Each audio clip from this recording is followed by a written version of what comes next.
तो नमस्कार दोस्तों, फिर से हाजिर हुए एक सच्ची सी कहानी को लेकर। यह कहानी राजस्थान के जयपुर के शांति नगर इलाके की है। एक भाई मुकेश, बहन शांति और छोटी बहन निर्मला।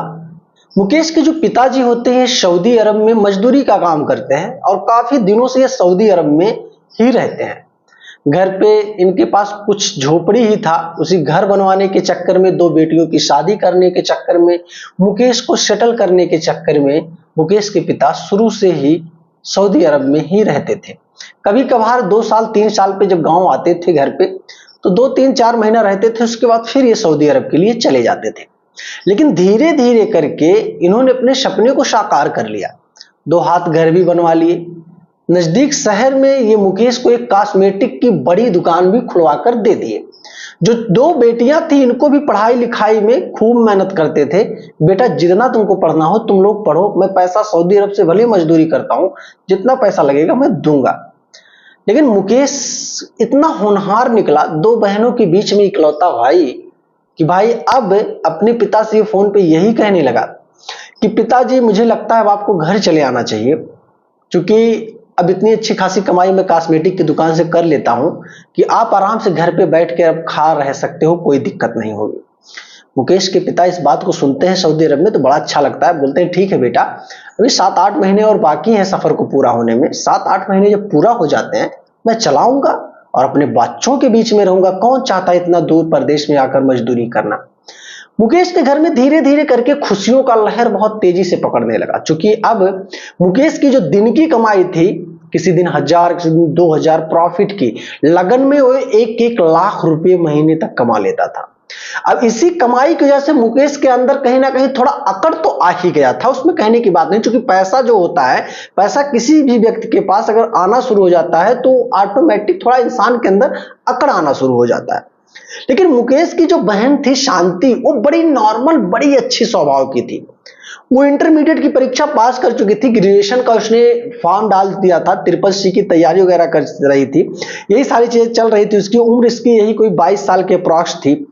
तो ये अपने भाई मुकेश से ही कहती थी, भैया आप कॉस्मेटिक की दुकान है आपकी, तो वहां लेडीज वगैरह ज्यादा आती जाती हैं, तो अगर मैं भी दुकान पे 2-4 घंटे बैठ जाया करूंगी तो थोड़ा लेडीजों को कंफर्टेबल लगेगा, तो ज्यादातर लेडीज दुकान पे और आएंगी और आपका इनकम और ज्यादा बढ़ने लगेगा। मुकेश कहता, बहन तुमने प्लान तो अच्छा बता दिया, लेकिन मैं कोई लड़की भी तो रख सकता हूं काम पे। तब तक शांति कहती, नहीं भैया लड़की क्यों रखोगे, मैं तो फॉर्म भर के पढ़ रही हूँ, 1-2 घंटे कोचिंग क्लासेस के लिए मुझे जाने होते हैं, मैं निकल जाऊंगी, फिर आके दुकान पे रहूंगी, खाना पानी खा के सोना ही तो है घर पे। मुकेश कहता है, बहन तो बहुत आगे जाएगी, तेरी सोच बहुत अच्छी है। अब शांति धीरे धीरे करके उस दुकान पर अपने भाई मुकेश के साथ रहने लगी। जब शांति दुकान पे रहती तो बीच बीच में 1-2 घंटे लेफ्ट राइट के लिए, दोस्तों के साथ घूमने टहलने के लिए, कुछ खाने पीने के लिए मुकेश भी दुकान छोड़कर चला जाता था कि बहन शांति तो दुकान संभाल, मैं 2 घंटे में आ रहा हूं। धीरे धीरे करके महीने, 2-3 महीने इसी तरीके से निकल गए इनके जीवन के। इधर इनके पिता के भी आने का डेट नजदीक आ रहा था। घर में बहुत खुशियां थी। अब एक दिन ये होता है कि शांति के जो भाई थे मुकेश, उनका लफड़ा 3-4 लड़कों से कुछ कहा सुनी हो चुका था, और उन लड़कों को पता था कि इसकी एक बहन इस दुकान पर आके बैठती है, किसी दिन रात में 9 बजे जाती है, किसी दिन 8 बजे जाती है, किसी दिन आती भी नहीं। अब वो लड़के धीरे धीरे करके मुकेश से बदला लेने के लिए इसकी बहन को ही उठा लिए। अब बहन को जब उठा ले गए, मुकेश पुलिस के पास पहुंचता है कंप्लेन करने के लिए। कंप्लेन करता है, पुलिस से कहता है मेरी बहन को किसी ने अगवा कर लिया, उठा ले गए साहब, कोई पता नहीं चल रहा है। और यकीन मानो साहब, कुछ लड़कों से मेरा कहा सुनी हो गया, उन्हीं लड़कों को आप पकड़ो। पुलिस धीरे धीरे करके उन लड़कों को पकड़ती तो है, लेकिन लड़कों ने उनकी बहन को कहां छुपा दिया था ये लड़के अभी तक कबूले ही नहीं। लड़के सिर्फ मगरमच्छ की आंसुओं को बहा रहे थे। कहे साहब आपको यकीन नहीं है, हम इसकी बहन को क्यों पकड़ेंगे, हमारा मामला इससे हुआ, तमाम प्रकार की बातें करते हैं। 4-6 घंटा थाने में पुलिस वाले उसको, लोगों को टॉर्चर भी करते हैं, लेकिन फिर भी वो लोग अपनी जुबान पुलिस के सामने नहीं खोलते।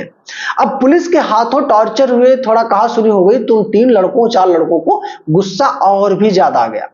अब ये इसकी बहन के साथ बहुत छेड़छाड़ किए, भूखा रखे। जब भी इसको प्यास लगती कि मुझे पानी दे दो, तो ये लोग जबरदस्ती उसको शराब पिलाते और फिर उसके साथ गलत काम करते। धीरे धीरे करके कई दिन गुजर गए। इधर मुकेश के घर वालों का हालत खराब हो गया था। मुकेश करे तो करे क्या, उसको समझ में नहीं आ रहा था। रो रहा था, ना तो दुकान में मन लगे, उधर उसके पिता सऊदी अरब में पूरा डिस्टर्ब थे। पुलिस से हर दिन मुकेश जाके मिलता था।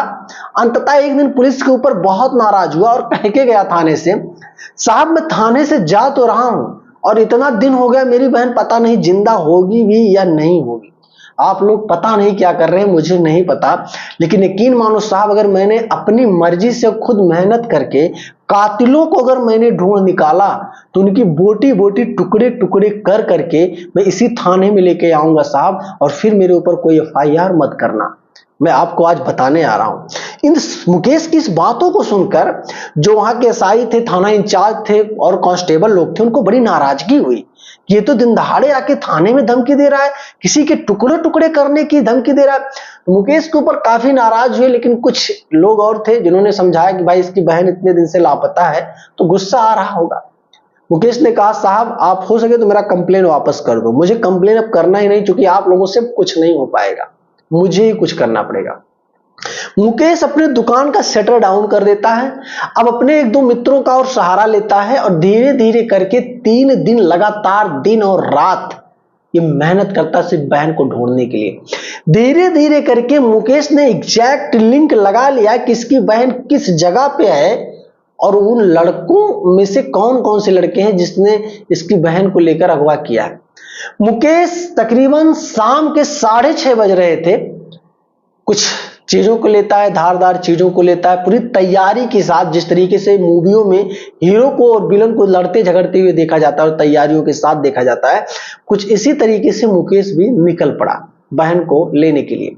उस जगह पे पहुंचता है और एक झरोखा होता है, झरोखे के रास्ते जब वो देखता है कि उसकी बहन बदहवास पड़ी है, शरीर पे कई तरह से जख्म आ गए हैं, हाथ उसका बंधा हुआ है, मुंह भी बंधा हुआ है, बाल बिखरे पड़े हुए हैं, ये चीज देखकर मुकेश की चीखें ही निकलने वाली थी, लेकिन उसने अपने आप पे कहीं ना कहीं बहुत कंट्रोल किया। और कंट्रोल करने के बाद अब वो तैयारियों में था कि वो लड़के आखिर दिख नहीं रहे। धीरे धीरे करके मुकेश ने अपने 2-3 दोस्तों से मदद लिया, कहा भाई मेरा आज मदद कर दे यार, पता नहीं कितने लोग हैं, अभी तो कोई दिखाई नहीं दे रहा है, लेकिन मैं अपनी बहन को छुड़ा कर ला सकता हूं, लेकिन लाऊंगा नहीं, क्योंकि जो भी लोग इस घटना में शामिल हैं उनको मौत के घाट उतार कर तभी मैं बहन को लेके आऊंगा। उसके 2-3 दोस्त इस सारी बातों को सुनकर डर जाते हैं, कहते हैं यार मैं तेरी मदद नहीं कर सकता। मुकेश कहता है भाई आ जा यार। तो 1-2 दोस्त उसके मदद करने के लिए आगे बढ़ते हैं और आते भी हैं मुकेश के पास।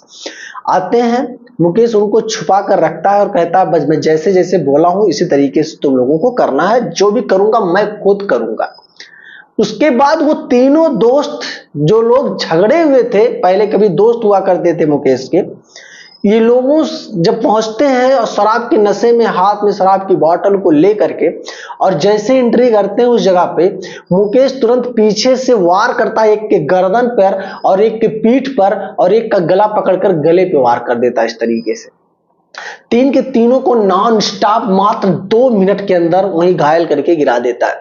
उसके बाद अपनी बहन को वहां से निकालता है, अपने एक दोस्त से कहता है कि इसको बाइक पे बैठाकर तुरंत नॉन स्टॉप हॉस्पिटल लेकर जाओ, इसका ट्रीटमेंट चलना चाहिए और पुलिस को कुछ भी मत बताना। अब इन लोगों को मैं सबक सिखा रहा हूं। उसके बाद मुकेश ने ताबड़तोड़ इतने वार किए उन 3 लोगों के ऊपर, इतने वार किए कि उनकी लाश किसी की पहचान में नहीं आ रही थी। उसके बाद 2 लोगों का तो मुकेश ने प्राइवेट पार्ट काट लिया, एक का सर काटकर एक झोला टाइप में था, गोनी जिसे कह सकते हो आप, राजस्थान में गोनी वगैरह बोलते हैं, उसी गोनी में वो डालता है और डालने के बाद मोटरसाइकिल के हैंडल में टांग करके और निकल जाता है उसी थाने के लिए। थाने पे पहुंचता है और लाके थाने के बाहर गोनी को पलट देता है। तब तक पुलिस की भीड़ पूरा चारों तरफ से आ जाती। क्या है ये? मुकेश ने कहा साहब वही है जो मैं कह के गया था आज के 3 दिन पहले, मैंने वही किया। अब चाहो आप मुझे फांसी दे दो, गोली मार दो, एनकाउंटर कर दो, क्योंकि इससे ज्यादा आपसे कुछ हो भी नहीं पाएगा। आप दोषियों को सजा नहीं दे सकते, जो अपनी रक्षा स्वयं करेगा उसी को सजा कानून देगी। पुलिस वाले इस बात को सुनकर बड़ा हैरान हो गए। कुछ पुलिस वाले तो ये चाहते थे कि मुकेश यहां से फरार हो जाए, और कोई इस मामले के बारे में जान ही ना पाए। लेकिन कुछ एसआई ऐसे होते हैं जो मनबड़ किस्म के होते हैं, अपने आगे किसी की नहीं सुनते। एसआई तुरंत मुकेश का बयान लेते हैं और फटाक से यहां से कांस्टेबल को और लोगों को भेजते हैं। उस जगह से पहले तीनों लाशों को पोस्टमार्टम के लिए रिकवर किया जाता है और वहां से भेज दिया जाता है। इधर मुकेश को थाने में बैठाकर पूछताछ किया जाता है।